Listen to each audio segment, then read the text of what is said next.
Dober večer. Epidemija COVID-19 je odprla mnoga vprašanja z področja medicine, prava, človekovih pravic in svoboščin in ljudje po vsem svetu še danes iščejo odgovore, ki bi jih prepričali. Tudi v Sloveniji se še vedno zastavljajo vprašanja o virusu, o obvladovanju epidemije, učinkovitosti cepiv in cepljenju, ter v zadnjem času, če verjamete ali ne, ali naj Slovenija izstopi iz Svetovne zdravstvene organizacije. O vsem tem v nocojšnji oddaji Arena z našimi gosti, to so magistrica Vesna Kerstin Petrič, predsednica izvršnega odbora Svetovne zdravstvene organizacije, Sabina Senčar, doktorica medicine, specialistka ginekologije in porodništva. Dober večer. Biserka Ilin, doktorica medicine, specializantka psihiatrije, pedopsihiatrije in psihoterapeutka. In Domen Gorenšek, odvetnik. Kasneje pa bodo z nami še docent dr. Branko Bregar, vede generalnega direktorja Direktorata za javno zdravje in Maja Jurjevec, sekretarka na tem istem direktoratu. Torej, Svetovna zdravstvena organizacija kot ena od organizacije Združenih narodov s sedežem v Ženevi med drugim na globalni ravni oblikuje norme in standarde za obvladovanje bolezni in epidemij ter skrbi za cepljenje. Tako je bilo tudi med epidemijo COVID-19. V zadnjem letu pa prah dviguje sprememba mednarodnih znanstvenih pravil Svetovne zdravstvene organizacije, ker naj bi spremembe domnevno ogrozile suverenost posameznih držav na tem področju. Gospa magistrica Vesna Kerstin Petrič, kaj se torej dogaja, za kakšne spremembe gre? Ja, pandemija COVID-19 predstavlja eno največjih zdravstvenih kriz v svetovnem merilu. Zahtevala je malo manj kot 7 milijonov do zdaj potrjenih smrti, 750 milijonov ljudi je bilo okuženih, skratka gre za pandemijo zelo velikega obsega, ki ni prizadela samo posameznika, družine, ampak je vplivala tudi na ekonomijo, vplivala je, kot ste sama povedala, na življenje vsakdanje ljudi, prinesla določene omejitve.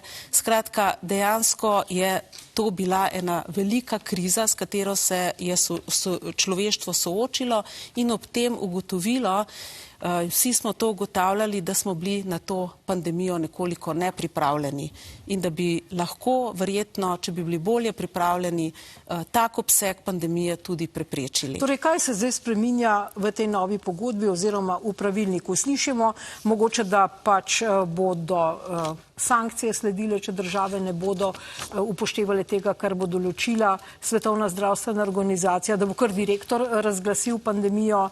Kaj se obeta? No, nič od tega, kar ste zdaj navedla, se zaenkrat nikjer ni zapisano, ne dogaja o tem, na tak način se ne govori.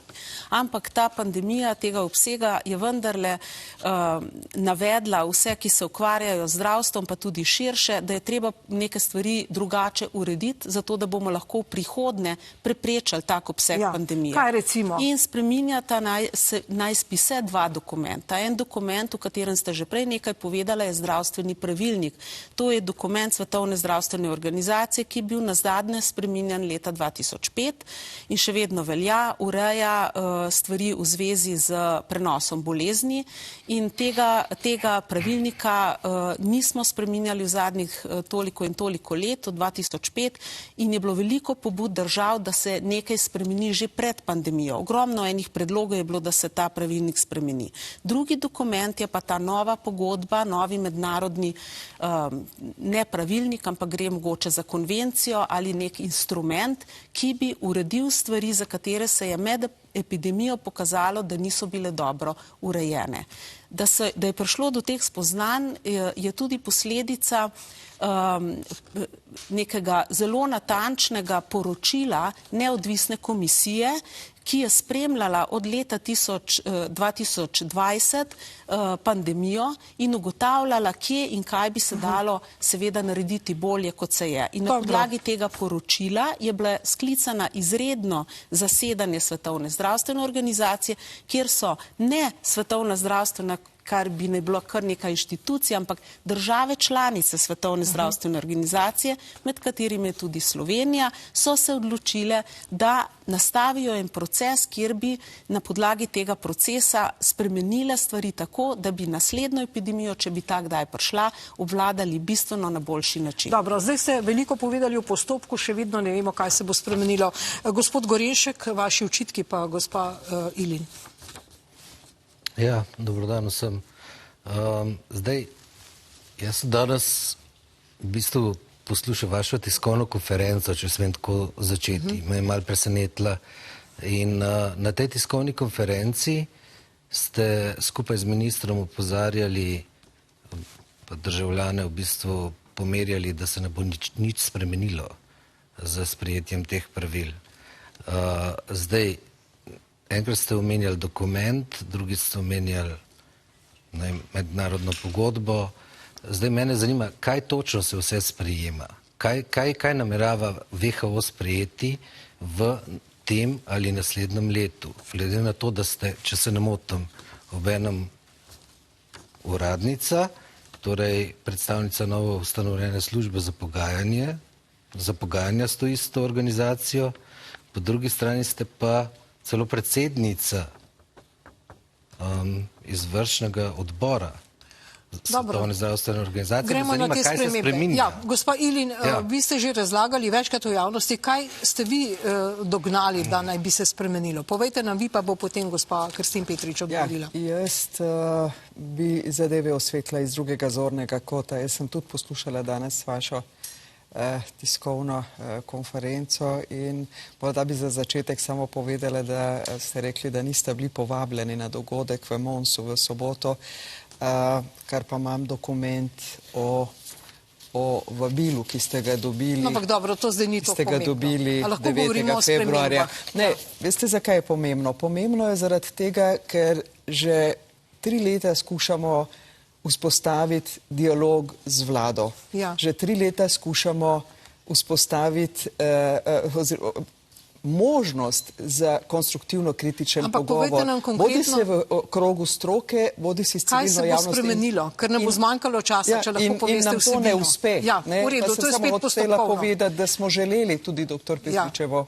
na tem srečanju. Kaj se bo spremenilo? Ja, jaz bi prikazala zadevo iz drugega zornega kota. Tak se zelo lepo sliši, kar je tudi dr. Petričeva danes na tiskovki povedala, ampak je dejansko govorila predvsem o tistem delu, za kateremu jaz rečem, da je brezzobi tiger. To pomeni o novi pandemijski pogodbi. Vendar o zobih ni govorila. O pravilniku. Ti pa so v tem IHR pravilniku, to je ta mednarodni zdravstveni pravilnik, ki se pa spreminja ne malo, ampak 300 amandmajev je bilo ponujeno. Med temi tudi en od tistih, zaradi česar je završalo ne samo pri nas, ampak tudi v svetu. V 3. členu je dejansko črtan en del, ki ga je predlagala indijska vlada. Seveda o tem se bo začelo odločati maja letos, ampak zaenkrat je ta sprememba v paketu. In ta sprememba je, da do zdaj recimo v IHR samo kot ilustracija, kaj je tisto, kar nas kot stroko ali pa tudi kot civilno družbo skrbi. Ker takšnih sprememb predlaganih je izjemno velik. Ampak ena od teh je tudi, da do sedaj, recimo, če so pri teh ukrepih, ki jih je WHO določal, je bilo obvezno spoštovanje človekovega dostojanstva, temeljnih človekovih pravic in svoboščin. Na predlog indijske vlade je to iz 3. člena črtano. Razen tega, seveda že od leta 2009 je veliko enih deregulacij nastalo v teh definicijah, kdaj se lahko razglasi pandemija, glede čedne imunosti, glede tega, kaj cepivo je. In to, kar je dr. Kerstičeva povedala, v glavnem, zobi tigra so IHR pravilnik, ki, če se sprejme... Gremo konkretno, čredna imunost po novem ne bo več, če premagamo sami bolezen, ampak samo s cepljenjem, ali kako je to? In je to v popolnem nasprotju z medicinsko stroko. Vem, do zdaj je bila čredna imunost definirana, da jo lahko pridobimo s prebolevanjem ali s cepljenjem, kar je čisto ustrezno. Vemo pa, vsi, ki smo v praksi delali, tudi v somatski medicini, vemo, da je naravno pridobljena imunost na podlagi prebolelosti bistveno bolj solidna kot tista, ki jo dobimo s cepljenjem. In po novem bi bila samo s cepljenjem. Po novem bi pa bila samo s cepljenjem. Drugo, kar se mi zdi pomembno, ta sprememba je bila tudi leta 2009 narejena. Prej se je pandemija lahko razglasila ze strani WHO samo v primeru pojava nalezljive bolezni, ki se hitro širi na več kontinentov, z izjemno velikim številom hudo obolelih in izjemno visoko smrtnostjo. Kaj pa po novem? Po novem zadošča samo izjemno veliko število obolelih. To pomeni, teža bolezni in število smrti sploh ne vpliva več na možnost razglasitve. Torej, tu je prišlo do ene takšne deregulacije, pri kateri WHO ima bistveno bolj odprte roke, da odloča o čemerkoli. Tudi, zdaj, glede tega bi še povedala, ta novi IHR pravilnik recimo prinaša še večjo deregulacijo. Namreč v roke generalnega direktora WHO-ja daje dejansko absolutistično možnost odločanja o razglasitvi pandemije, o vzroku oziroma o razlogih za razglasitev in glede trajanja.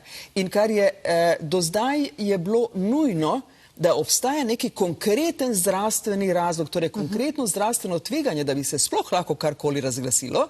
Po novem IHR pravilniku, če bo sprejet takšen, kot je dan v obravnavo, zadošča domneven vpliv na zdravje, kar pomeni, lahko generalni direktor WHO razglasi izredno stanje že zaradi klimatskih sprememb, ki domnevno lahko vplivajo.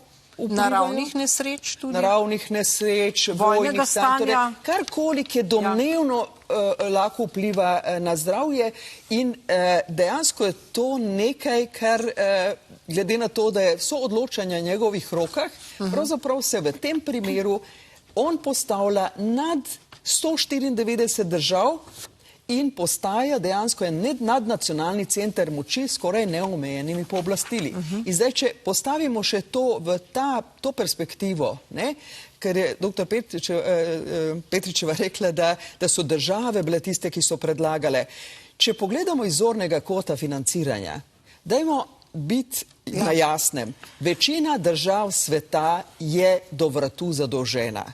Zadolžena je pri korporacijah in zadolžena je pri teh finančni eliti.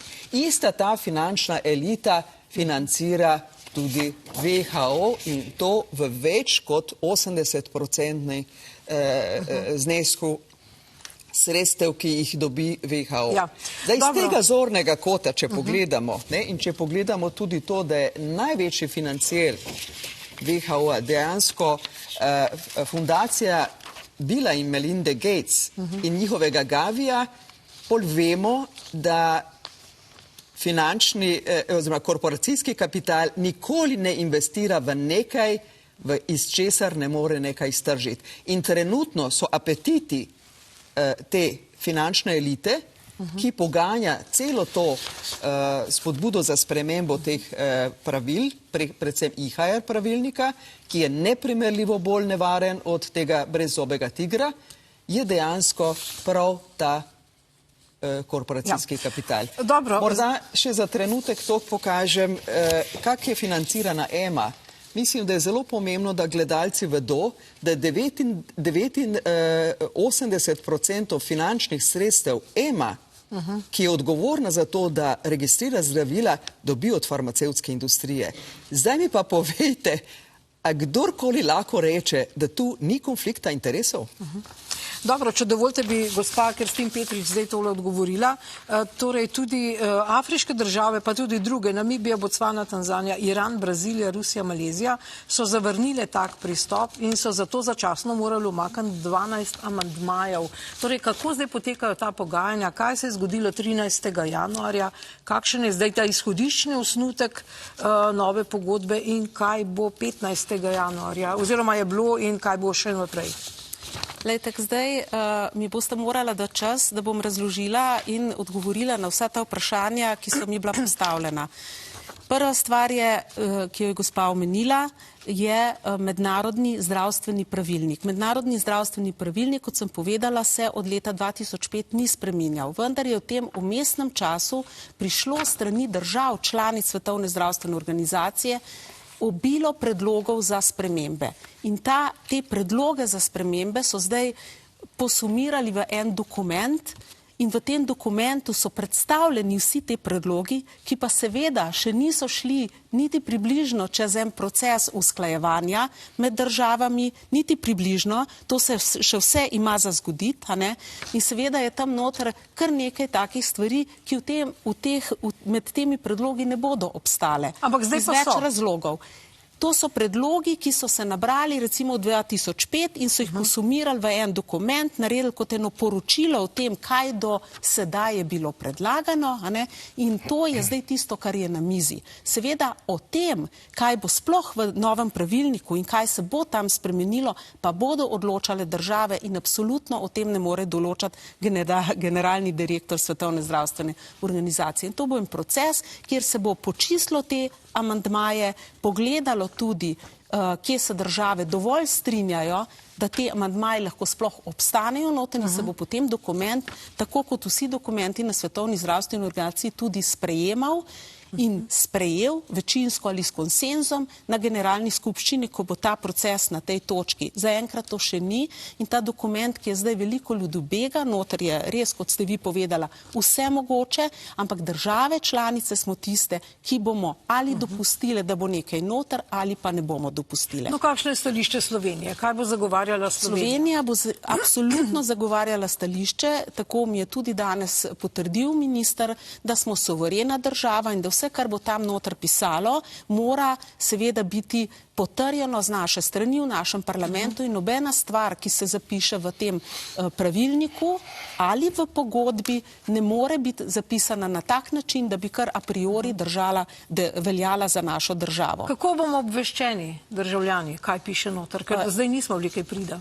Ne, to vam zdaj potrjuje gospa sama, ki je povedala, da so pogledali ta pravilnik, vsi te dokumenti, vključno s prvim osnutkom, so na razpolago javnosti, vsak ima dostop do tega, ne samo do tega, ampak tudi do sestankov, na katerih se v tem razpravlja, so vsi javni in se da na teh sestankih seveda tudi prisostvovati.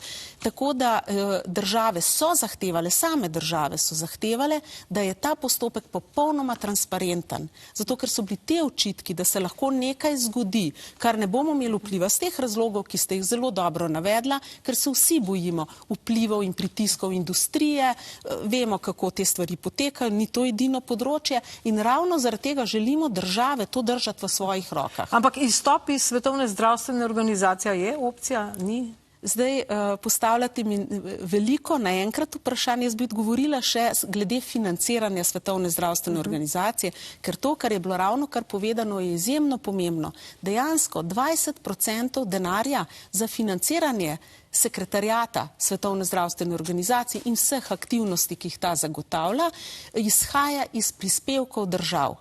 Ostali denar so donacije, ki so lahko strani držav in ni največji donator fundacija Billa Gatesa, ampak največji donator v skupnem, če štejemo eno državo, je vsekakor so Združene države Amerike, največ dajo denarja kot donacijo, tudi s svojim prispevkom še zraven, oni največ denarja zagotavljajo, vendar če pogledate Evropsko unijo in pogledate Nemčijo, ki je bistveno manjša od Združenih držav Amerike po številu prebivalcev, da pomembno več denarja na prebivalca kot da Amerika, evropske države skupaj in Evropska unija pa pomembno več denarja kot kdorkoli od naštetih. Tako da dobro, ampak je konflikt, ne, če da farmacija en velik delež, pustimo zdaj več. Bilo bi zelo narobe, da bi sekretarijat Svetovne zdravstvene organizacije s tem počel tisto, kar mu naročijo. Dobijo namenska sredstva, pomeni, dobijo denar za recimo preprečevanje poliomielitisa, vendar kako se izvajajo te programi, tega pa donator ne more definirati natančno in reči, takole boste, kot je nam všeč. Ampak če bi izstopili, če izstopimo, saj tudi predsednik Trump je nekoč rekel, pa ni plačeval in tako naprej, se ta ideja se je pojavljala. Predsednik Trump zastopa eno zelo veliko državo. Če bi Amerika izstopila, kot sem prej povedala, bi umanjkal zelo velik delež denarja. Kaj pa Slovenija? Slovenija, če bi izstopila iz Svetovne zdravstvene organizacije, bi verjetno to najbolje prizadelo nas same. Namreč v Svetovni zdravstveni organizaciji Slovenija sodeluje, soodloča pri teh odločitvah, kar potem seveda ne bi bilo možno, sodeluje strokovnjaki, ki v okviru Svetovne zdravstvene organizacije pripravljajo različne smernice in usmeritve in s tem se nam širi kritična masa ljudi, ki na nekih področjih recimo delajo, kaj jaz vem, področje preprečevanja nalezljivih bolezni. Mi imamo tukaj možnost, da s tujimi strokovnjaki pri teh smernicah sodelujemo. To je za Slovenijo, ki ima zelo malo ljudi na posameznih področjih, izredno pomembno, tega ne bi bilo več. Dobro, temo smo bolj ali manj izčrpali. Gospa Senčar, imate kakšen bistven... Ja, nič se ni dogajalo, dokler se ni zgodilo. Zdaj vi kot uradnica Svetovne zdravstvene organizacije se zagotovo zauzemate za bolj centralizirano vodenje, če ne govorim samo cele Evrope, celega sveta, in jaz to razumem. Ampak jaz pa menim ravno obratno, da je epidemija kot taka bila vodena in je bila preveč centralizirano vodena in ni upoštevala posameznih kako bi rekla, lastnosti posamezne države in tega, kakšen zdravstveni sistem imamo in kaj lahko sami naredimo za to. Jaz bi celo rekla, da so bili ukrepi kot taki neki za našo medicino tako zelo novega, da ni moglo zrasti na našem zelniku. Če danes vprašam ljudi, ki so bili priča 3-letni torturi teh ukrepov, ki jih je narekovala ali predlagala Svetovna zdravstvena organizacija, bi si želela neskončno, da to ne bi bil več, da tudi predlog ne bi bil, kaj šele, da bi bila to obveza, ki bi jo upoštevali. Poglejte, če danes vprašate ljudi, kaj je bilo najbolj absurdno od vseh teh ukrepov, pa govorimo o lockdownih, pa govorimo o tem, kako smo ob 9 imeli policijsko uro, pa kako smo natikali maske 3-letnikom, pa kako smo, dejansko so bile barikade na Golovcu postavljene, da ne bi Ljubljančani, Ljubljana center. Dobro, to vemo, gremo počasi. In te ukrepi, mislim, bilo je toliko absurdnega, da si lahko vsak samo želi, da ne bi bilo centralno vodeno, ampak da niti kot predlog, brez izdatne analize in nekih rezultatov tega, kaj so prinesli te ukrepi, ne bi nikakor privolili v centralno vodenje, ki je čisti totalitarizem. Jaz se opravičujem, moramo iti na novo temo. Sej vi še ostanete v studiu. Samo za gospod Kerstin Petričeva bi jaz vprašal, koliko v bistvu dejansko predstavljate vi, glede na to, da ste... Hvala za to vprašanje, to je izjemno pomembno. Samo malo, Republiko Slovenijo ali mednarodno organizacijo oziroma korporacijo pod okriljem Združenih narodov, to je WHO. Najprej dajmo razčistiti, tukaj gre za Svetovno zdravstveno organizacijo, ne za korporacijo, ne vem, če še, kot ste rekli. Moramo biti pozorni. To je prva zadeva, druga zadeva je pa ta, ker sem tudi opazila, da je slabo razumevanje, kaj jaz sploh predstavljam in koga jaz predstavljam. Jaz sem zaposlena na Ministrstvu za zdravje, sem zdravnik in delam na Ministrstvu za zdravje že vrsto let.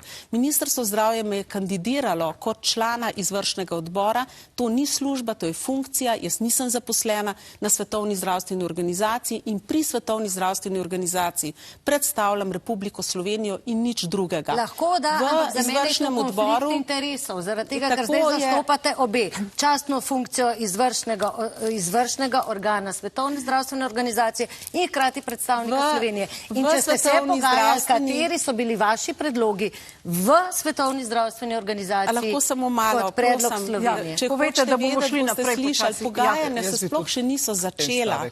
In je absurdno govoriti, kdo se je pogajal. Jaz se ne morem v svoji vlogi o ničemer pogajati, jaz kot taka, ampak se bo pogajala naša država za našo državo Slovenijo. Ampak doslej niste o ničemer, niste dali kakšen predlog? Ne, nobenega predloga ne moreš dati, zato ker nihče ni dal predloga, razen predlogi posameznih držav, ki so bili za ta pravilnik. Slovenija ni tukaj dala. Slovenijo bom zastopam, ne na ta način, kot si vi zdaj tukaj predstavljate, da jaz tam dajem neka svoja stališča, ampak vsa stališča, ki bodo v pogajanjih za te konkretne, za mednarodni pravilnik in za pogodbo novo, bodo stališča Republike Slovenije. Nastala bodo na priporočilih naše stroke in seveda bodo preverjena in potrjena strani naše politike. Ampak do danes se gotovo so se neka pogajanja, neki pogovori že vršili. Nobeni pogovori in pogajanja se niso vršili. Zdaj, prosim, ker do zdaj dr. Petričeva absolutno imela največ časa. Rada bi opozorila še na en veliki problem, ki ga prenaša ta IHR pravilnik, in sicer WHO je do sedaj imel samo svetovalno vlogo. Torej, vse tisto, kar je svetoval državam v različnih zdravstvenih problematiki, ni bilo zakonsko obvezujoče. To, kar je iz vseh teh dokumentov, 46 strani dokumentov, 300 amandmajev, skozi vse te dokumente preveva osnovna zahteva in osnovna želja megakapitala oziroma korporativnega kapitala. Dobro. Da v novi poziciji WHO dobi odločevalsko vlogo. Torej, da karkoli bo WHO odločil ob razglasitvi izrednega stanja, postane zakonsko obvezujoče in da dejansko postane vir nadnacionalne moči, kar se mi zdi popolnoma nedopustno, ker država zgubi suverenost, mi pa temeljne človekove pravice, ker v tem primeru generalni direktor lahko določi čist vse posege v naše telo. In ja, o cepljenju se ekstra tu ne govori, ampak če generalni direktor lahko določi vse posege v naše telo kot obvezujoče, tukaj sodi. Gremo naprej, smo poslišali na nič od tega, kar ste rekli, ni, da se z vami ne strinjam. To bi bilo nedopustno. Zato, ker tisto, kar države v Svetovni zdravstveni organizaciji vedno zagovarjajo, je suverenost. Suverenost posameznih držav. Ampak prav to nam hoče vzeti. Z IHR pravili nam se prav to jemlje. Dobro, čas je za oglase. Ko se vrnemo, bomo govorili o zahtevkih za odškodnino in o tožbah po neželenih posledicah cepljenja. Pridružil se nam bo tudi docent dr. Branko Bregar, vedi generalnega direktorja Direktorata za javno zdravje.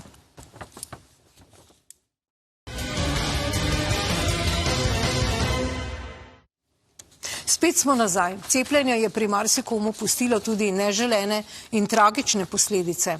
Poglejmo dva primera. Doktorico Bojano Beović pa smo vprašali, o čem so bili ljudje pred cepljenjem obveščeni in ali so soglašali s cepljenjem.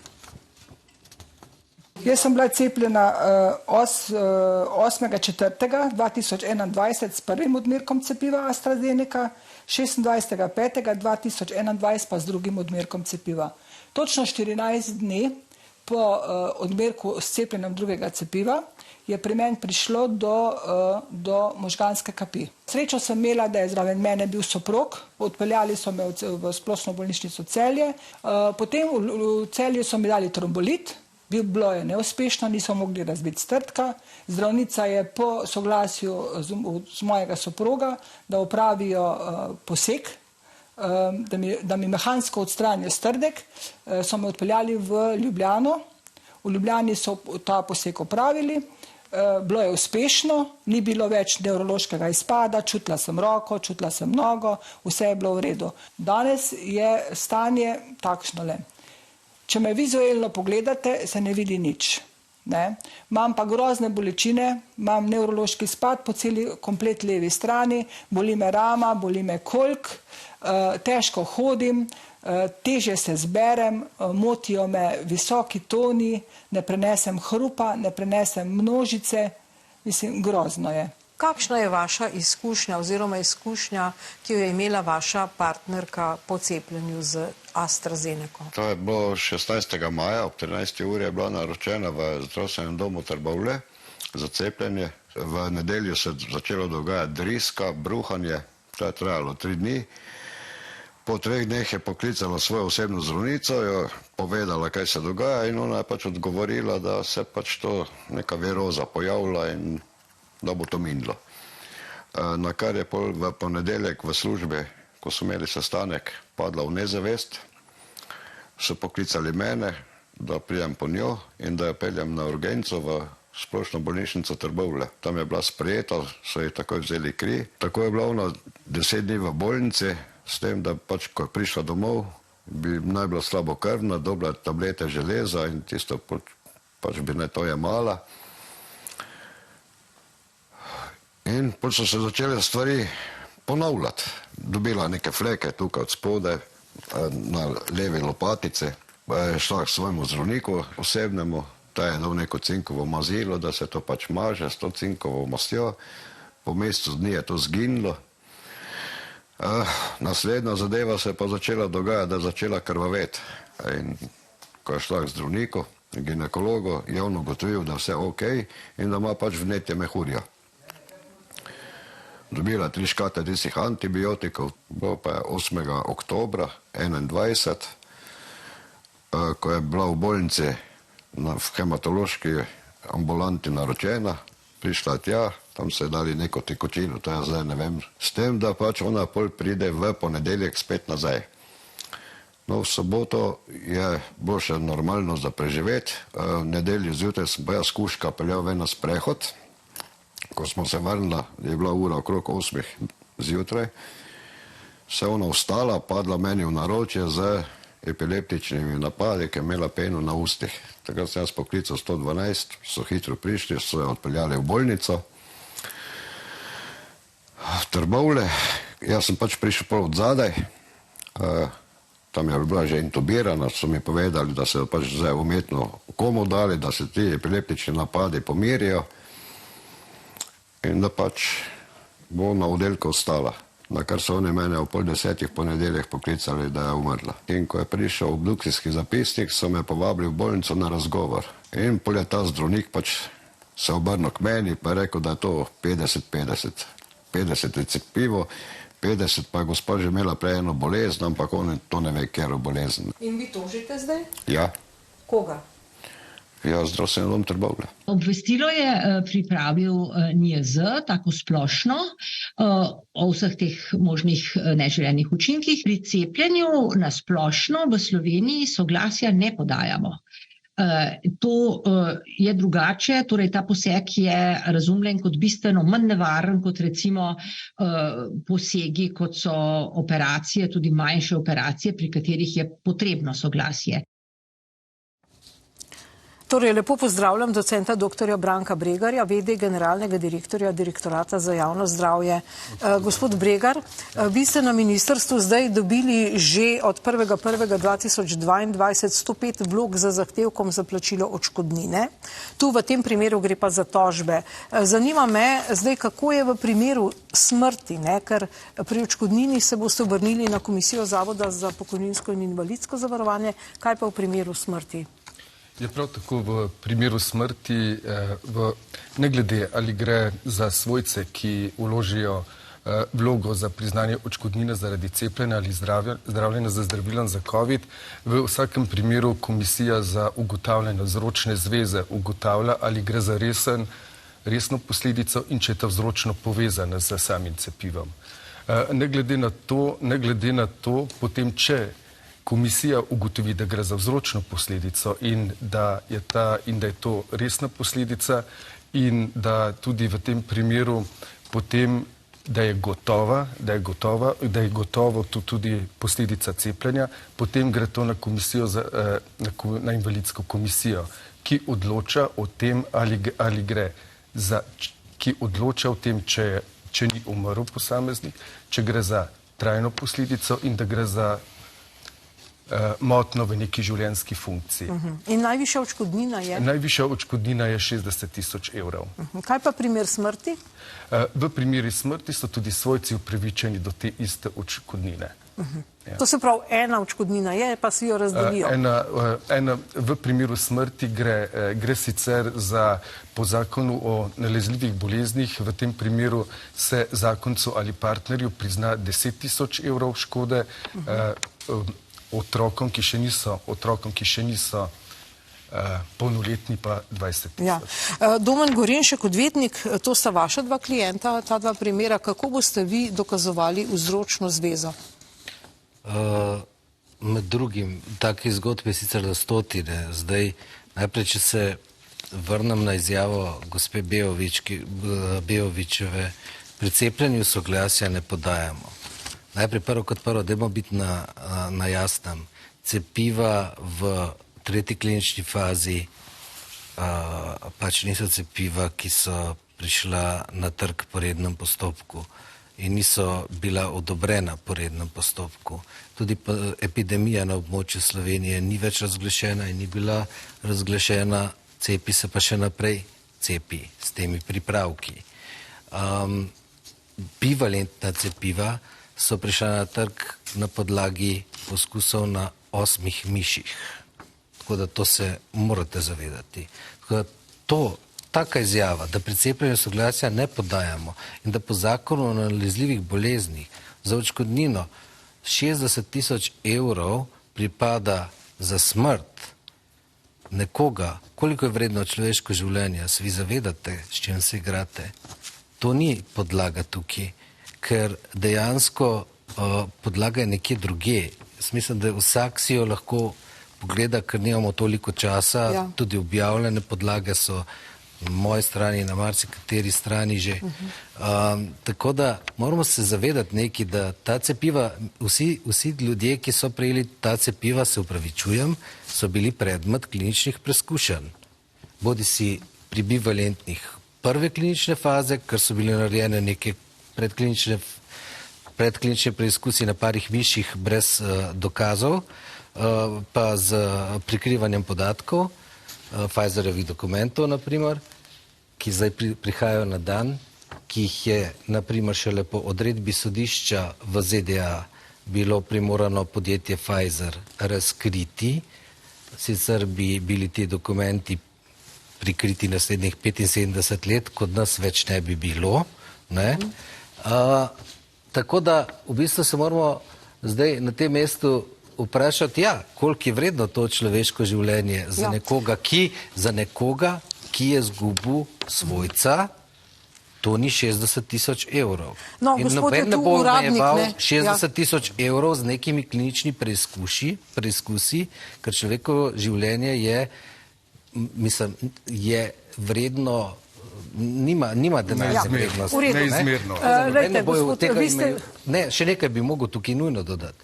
Vrženi pod avtobus so bili pa tukaj v tem primeru zdravstveni delavci, zdravniki, ki so se pustili, ki so bili zavedeni verjetno strani spolitiziranega vrha stroke in politike, ki so sledili temu, da naj Helsinška deklaracija, ki prepoveduje vsakršne poskuse na ljudeh brez njihovega informiranega soglasja, da naj ravno za ta cepiva ne bi veljala. Zdaj se jaz sprašujem, če politika in stroka ves čas govori, da ne gre za klinične preizkuse, zakaj omenjati Helsinško deklaracijo, ki se omejuje izključno na zadeve v zvezi s kliničnim preizkušanjem cepiv in zdravil, zakaj potem omenjati to deklaracijo?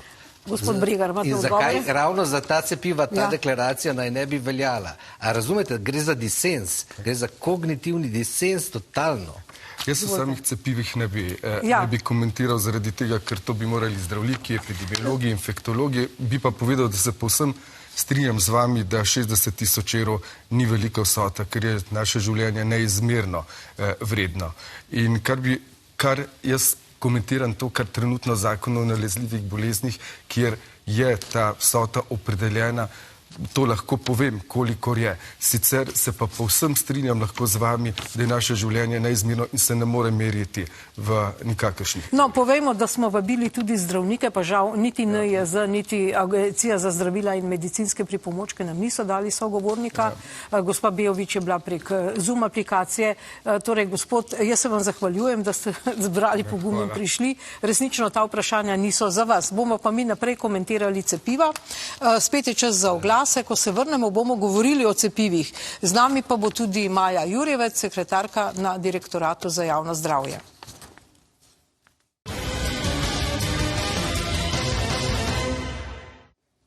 Spet smo nazaj. Dr. Anthony Fauci, ki je bil v ZDA na čelu boja proti pandemiji novega koronavirusa, je 11. januarja v strokovni reviji Cell Press skupaj s soavtorji izjavil, da je bil znanstveni in javnozdravstveni spodrsljaj od cepiv proti COVID-19 pričakovati, da bodo pandemijo spravila pod nadzor.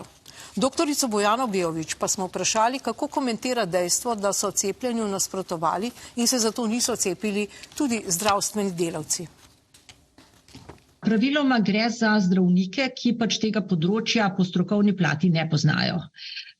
In v bistvu so v tem primeru kot neke vrste, ne vem, da bom rekla, bolje poučeni laiki, seveda preberejo medicinsko literaturo, ampak to ni primerljivo.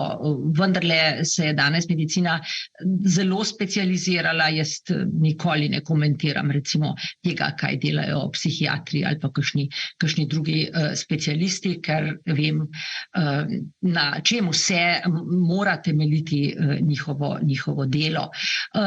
Je pa v vsaki populaciji pač nekaj ljudi, ki so nekako večji dvomljivci, v večji stiski, recimo sami po sebi bolj nekje tesnobni in to gotovo dopriraša k takim pojavom.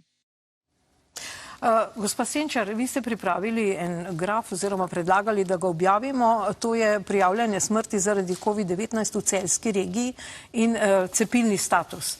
Torej, mogoče vam poslodim tole. Ampak rada bi še povedala, da gospa profesor Beović pač vse ve, ampak ona je bila tista, ki je tudi razlagala, da cepljenje bo zagotovo ustavilo prenos, zagotovo nas bo ščitilo pred boleznijo, prvo je bilo 99, pa 90%, pa 80%, pa potem tudi to je ublažila, ker je velik strokovnjak in je vedela in je rekla, ok, ne bo zboleli boste, prenašali boste, ampak ne boste pa končali na intenzivni terapiji.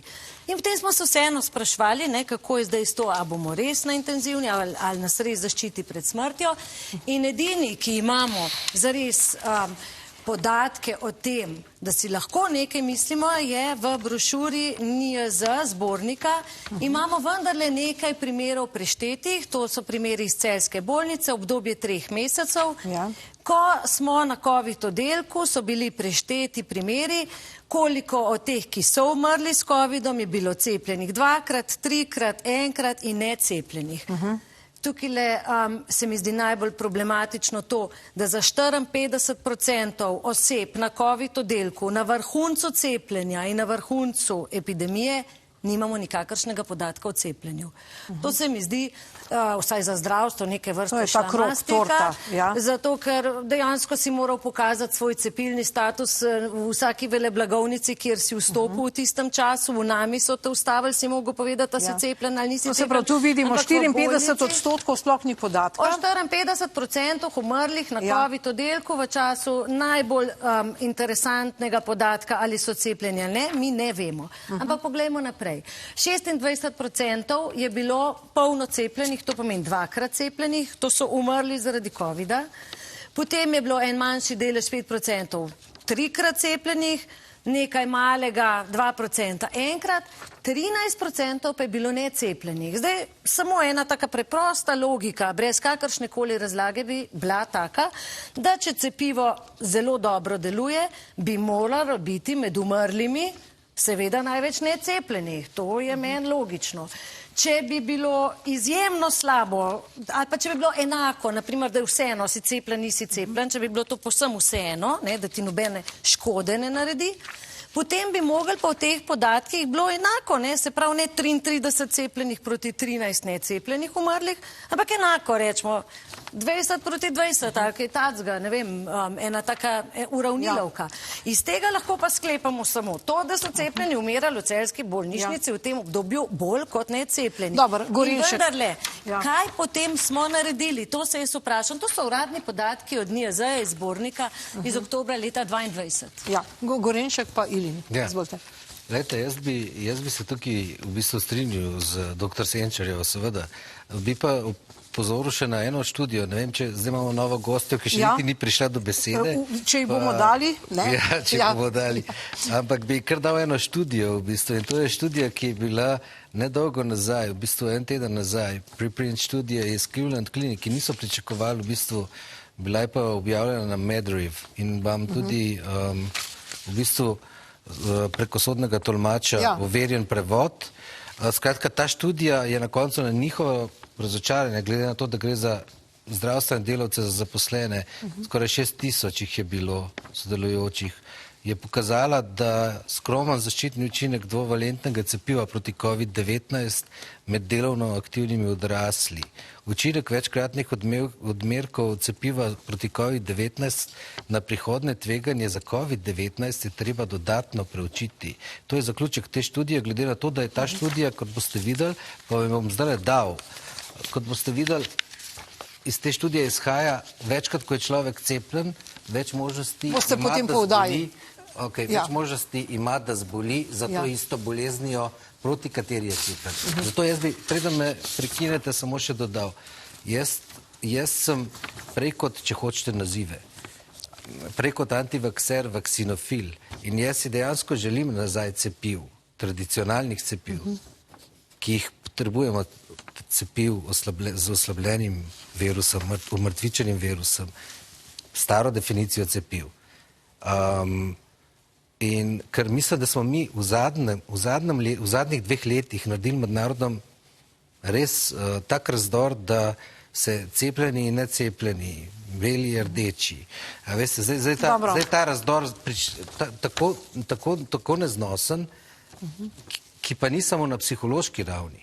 Ta razdor ima lahko resne zdravstvene posledice, če se ne bomo streznili in delali vsi v skupno dobro. Cepivi, ki jih že poznamo, zopr že znane, res težke bolezni, ki jim zaupamo. Gospa Maja Jurjevec, sekretarka na Direktoratu za javno zdravje, kako je zdaj s temi cepivi? Dobimo normalna cepiva, da tako rečem, nazaj, kaj bo z mRNA, bo cepljenje obvezno tudi s temi cepivi? To nam povejte. Dober večer, najprej vsem skupaj. Kar veliko vprašanja je bilo zdaj izpostavljenih. Ne vem, če bom utegnila in uspela na vse pravzaprav odgovoriti. Dovolite samo morda najprej na te grafe, ki so bili predstavljeni.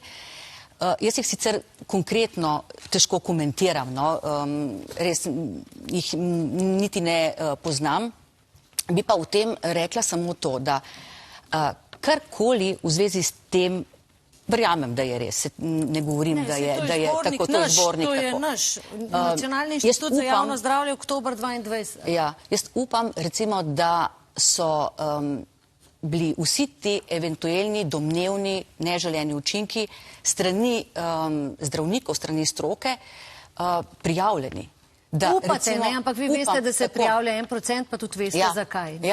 Zato, ker je izjemno časovno potratno in zahtevno. Se strinjam, ker imamo pasivni sistem. Če gremo na odgovor, obvezno mRNA, običajna cepiva, kako bo s tem?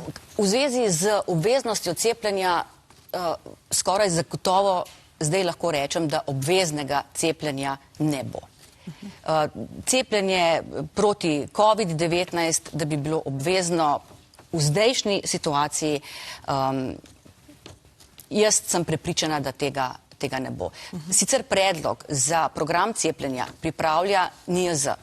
Ne pripravljamo ga na ministrstvu, ampak v tej situaciji zagotovo obveznosti. Kaj pa cepiva? Namreč vsa ta nova cepiva, da tako rečem nova, imajo zdaj že to tretje soglasje, tisto običajno pa ne. Torej z običajnim se kar malce čaka. Ja, žal vam moram reči, da tudi to je sicer vprašanje verjetno za moje kolege z javne oziroma z javne agencije. Bi pa morda še pokomentirala zelo sicer nakratko, kot lahko gospodu Domno, kar se teh cepiv tiče. Seveda, zdaj cepiva, tista cepiva, ki jih imamo, ki so registrirana, odobrena strani EME in tudi naše javne agencije, imajo dovoljenja, so kot učinkovita, varna in kakovostna in ocenjena kot da je seveda njihova korist bistveno večja od tveganja. To so seveda te podatki, ki jih mi imamo. Ampak gledajte, kako se ugotavlja, da je ta korist? No, izvolite, gospod. Jaz moram nekaj povedati. Ja, smo pri koncu praktično. Ta izraz, da korist od tehta tveganja me zaboli. Poglejte, tudi če bi bila samo ena sama smrt, ena sama, je velika razlika in jo morate vsi razumeti, da če nekdo umre zaradi bolezni in ga zdravnik ni uspel rešiti, je vendarle človek umrl zaradi bolezni, zdravnik je naredil vse, da bi ga rešil, da bi ga pozdravil, da bi mu omogočil kvalitetno življenje. Če pa zdravnik enega samega pacienta, zdravega, poškoduje ali Bog ne daj, ubije z svojim zdravljenjem, kar se je zgodilo, mi vemo, je to ena smrt, je za mene breštevna, veste. In tukaj mi ne moramo dati na tehtnico, en je umrl zato, da bo rešil 10 drugih. Ne, življenja so breštevna. Gospa Ilin, 30 sekund imate, samo nekaj povejte. Se strinjam z vami, da to Še gospa Ilin. Jaz bi rada pokazala samo uradne številke v Virusovih podatkih v Ameriki, pa v evropske podatke EMI. Mislim, da kar veliko povedo. Razen tega še eno. Ministrstvo za zdravje Zvezde Republike Florida pokaže, da se od cepiva COVID povečalo za 4400% tveganje za življenjsko nevarne stranske učinke. Dobro, mi smo pri koncu oddaje, torej to gotovo ni bila zadnja oddaja na to temo, je pa prav gotovo prva. Če ste na podlagi povedanega v tokratni oddaji sprejeli kakršnokoli odločitev povezano s svojim zdravjem, se posvetujte še z zdravnikom. Glejte pa nas tudi prihodnji teden, ko bo v oddaji Arena z vami kolega Igor Pirkovič. Nasvidenje.